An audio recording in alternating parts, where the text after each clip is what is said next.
Olá, pessoal, tudo bem? Primeiramente, muita paz, muita saúde a todos. Eu estou compartilhando aqui um pouco, gostaria de compartilhar com vocês um pouco do meu trabalho, que é a simulação termoenergética em edificações. O pessoal aí, os meus colegas, engenheiros civis, arquitetos, mecânicos, pessoal de incorporadora, construtores, todo o pessoal comprometido com a área da construção civil, né? Eu sou engenheiro mecânico e ao tempo trabalho com esse tipo de simulação, que é mais ou menos esse esquema que eu estou mostrando aqui para vocês na tela. Primeiro, a gente pega um projeto arquitetônico, né? Um desenho. Pode ser no Revit, em SketchUp, no AutoCAD ali do Revit, né?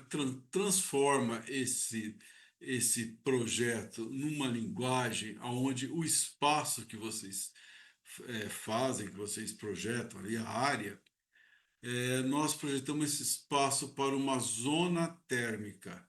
A gente faz esse espaço virar uma zona térmica. O que que é isso?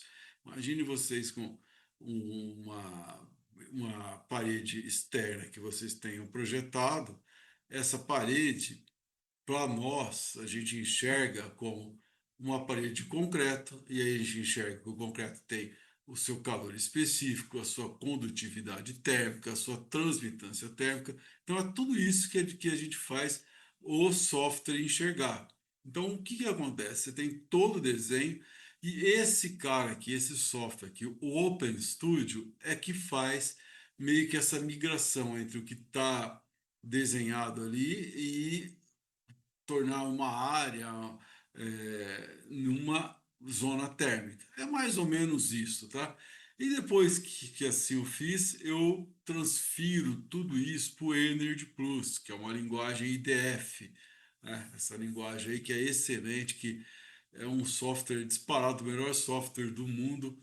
Eu nunca vi um software ter tantas possibilidades de simulações, com tanta precisão, com tanto detalhe e com tantas respostas. Claro que não é perfeito, mas é disparado o que há de melhor hoje no mundo e é um software gratuito.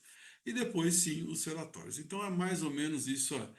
Meu nome é Eduardo Corpa Jorge, eu sou engenheiro mecânico, sou graduado engenheiro mecânico, formei na FEI, Faculdade de Engenharia Industrial, e depois eu fiz Faculdade de Engenharia Industrial em São Bernardo do Campo, e depois eu fiz mestrado na Unesp, na Faculdade de Ilha Solteira. Fiz mestrado em Ciências Térmicas, na Engenharia Mecânica mesmo, tá ok? Eu trabalho há 30 anos com HVAC. HVAC, para quem não sabe, é Heating, Ventilation, Air Conditional, ou AVAC, né? Que é em português, né? Aquecimento, ventilação e ar-condicionado.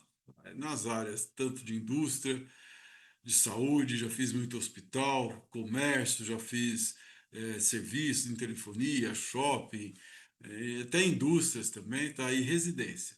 Eu trabalho desde projeto, que é o que eu mais faço, trabalhei muito na área de manutenção e instalação, ok? E também sou professor. E depois de vir tudo isso, de ter trabalhado nessas áreas, eu vi muita, eu vi muito projeto que a gente tem que fazer acaba gerando uma carga térmica, a gente tem que dimensionar um ar muito maior, muito mais superdimensionado do que deveria para vencer esse calor que a edificação acaba acontecendo, né? Acaba tendo. Vou dar um exemplo típico por uma faculdade onde as salas de aula estavam voltadas para sudoeste. E era parede externa ali, num prédio voltado para o sudoeste. Aquilo virava um forno, porque você imagina, eu tomava sol das 11h30 da manhã até 7h30 da noite, horário de verão, muitas vezes, antigamente horário de verão, hoje não tem mais. E você entrava para dar aula, essa sala ficava um forno. E esse calor, como não tinha nenhum sistema de ventilação, de exaustão, esse calor não dissipava.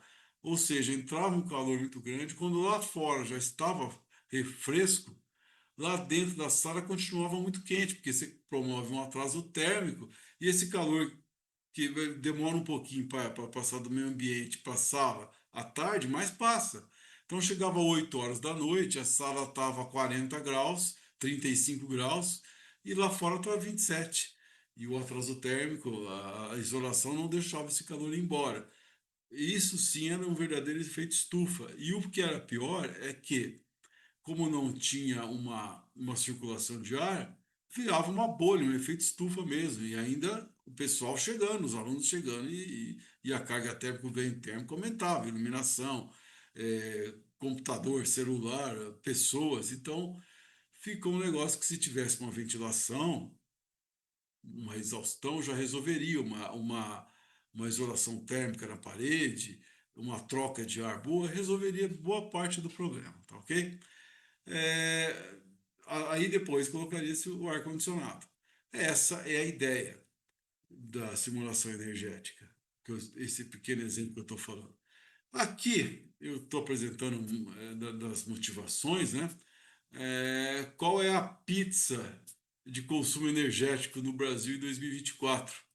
Eu tava, até então estava trabalhando com a de 2019, porque depois nós tivemos pandemia, teve muita confusão, né?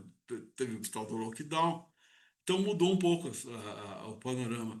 Você vê que a diferença entre consumo energético para residências, que é 27,5%, e edificações comerciais, ele cresceu muito, não era tanto, a diferença era de 6, 7%, agora está mais de 10, né? 16,9, 27,5. Então, o que acontece? Houve o tal do home office, né? Muita gente fez o lockdown, mas depois voltou ao novo normal. Seja lá o que é isso, é a gente trabalhando dentro de casa. E isso impactou bastante no consumo das residências. O que nos interessa nessa pizza aqui, a parte que nos cabe, é esse 7,4% da edificação pública, os 16,9, quase 17 da comercial e 27,5 da residencial. De um total de 780 terawatts-horas do Brasil em 2024, para quem tem um pouco de dificuldade nesse número, vamos imaginar o seguinte: eu coloco aí 10 a terceira quilo, 10 a sexta mega, 10 a nona giga, 10 elevado a 12 terawatts. Então é 780 com 12 zeros. É uma quantidade gigantesca de energia. E se eu colocar isso, fazer essas somas do que nos interessa aqui, eu tenho de edificações quase 52%, ou seja, eu tenho 404 terawatts aqui para trabalhar. Fazendo um cálculo meio maroto aí, meio sem grandes estudo estatístico, científico, eu consigo mais ou menos uma edificação, se a gente fazer uma simulação, a gente consegue aí chegar até 30% de redução no consumo energético. Eu acredito aí que a gente pode ter aí uns 121 terawatts de economia. Isso é maior que a energia consumida em muitos países, tá ok? Outra parte, outro gráfico que eu queria propor agora para vocês, mostrar, é enxergar a edificação não como idealização, projeto e construção, mas enxergar a edificação de 50 anos, né? Uma vida útil para depois começar a reformar. E aqui vocês veem que interessante, ó, desses 50 anos, 0,2% do custo é a idealização. É a equipe multidisciplinar, discutindo desde o do terreno, é, a solidez do terreno, né? É, a localização, o ponto urbano de estar, onde o movimento, toda essa parte de custo, de valorização do terreno. Então, são equipes multidisciplinares. Nessa fase aqui, custa 0,2%. O projeto, 0,8%, 14% da construção e 80% isso aqui é custo operacional de 50 anos. E depois aqui é retrofit. Está vendo que nessa fase aqui, que a simulação energética mais atua, ela pode impactar muito nessa parte de custo operacional. Por quê? Um trabalho muito bem feito, uma simulação bem feita, e um projeto acompanhando as indicações da simulação, impacta muito nesses 80% do custo operacional. É isso que eu quero mostrar para vocês. Esse gráfico também é muito interessante, é a possibilidade de interferência na época da idealização, ou seja, não tem nada ainda, né? Eu estou pensando, olha, esse prédio aqui, esse exemplo que eu dei da faculdade, com as salas de aula voltadas para o oeste, será que não é melhor voltar para o norte? Ah, não é possível, mas então põe a sala de aula, um corredor, uma passarela, depois um brise, depois a sala, para não ficar exposta, ou então faz isolamento térmico, ou então faz essa movimentação de ar com ventilação. Enfim, sistemas que otimizam, né, que reduzem o consumo de carga térmica. Né? Então, nesses parte de idealização, é fácil fazer isso. Na hora do projeto já tem alguns conceitos, você já tem definido aí o posicionamento do edifício, a localização ali do prédio, no terreno, já fica um pouco mais difícil você fazer alguma coisa, mas ainda dá para fazer muito, né? 80%.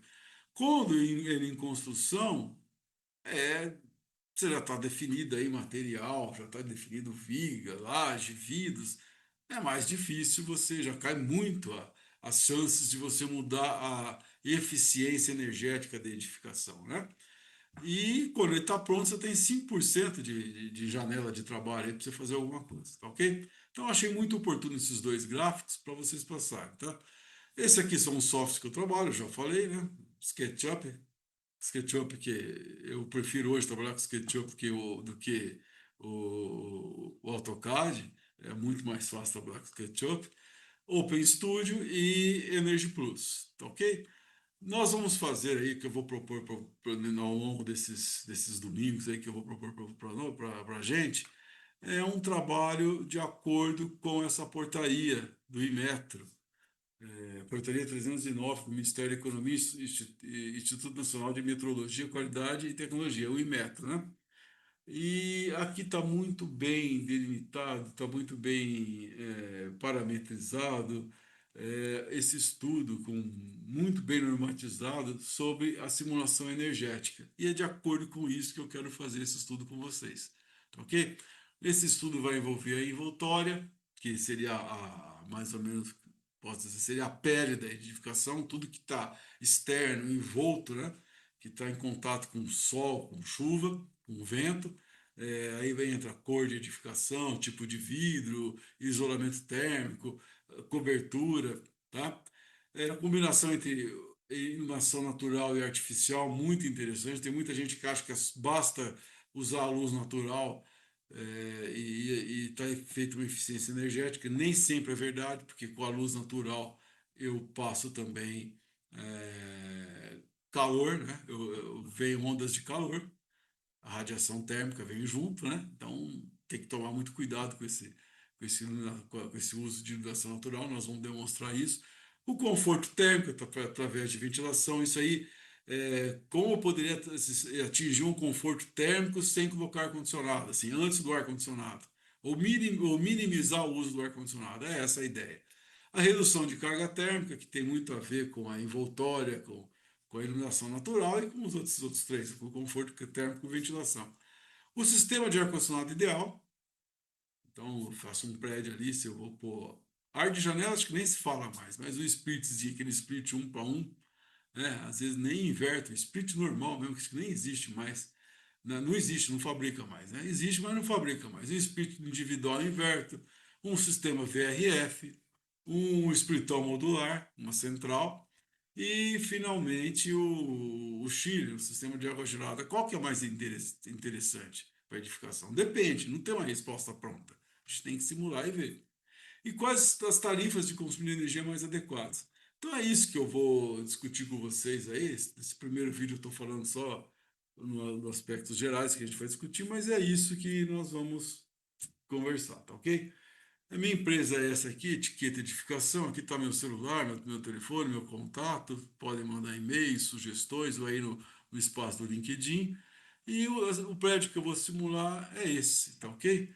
É um prédio já proposto aí pelo Inmetro. É um prédio simples e depois a gente vai conversar bastante, entrar em detalhe, tá bom? Pessoal, obrigado por ter ficado até aqui. Sugestões aí no LinkedIn, sugiram temas, façam críticas, fiquem à vontade, tá bom? Grande abraço e boa semana para todos. Obrigado, pessoal.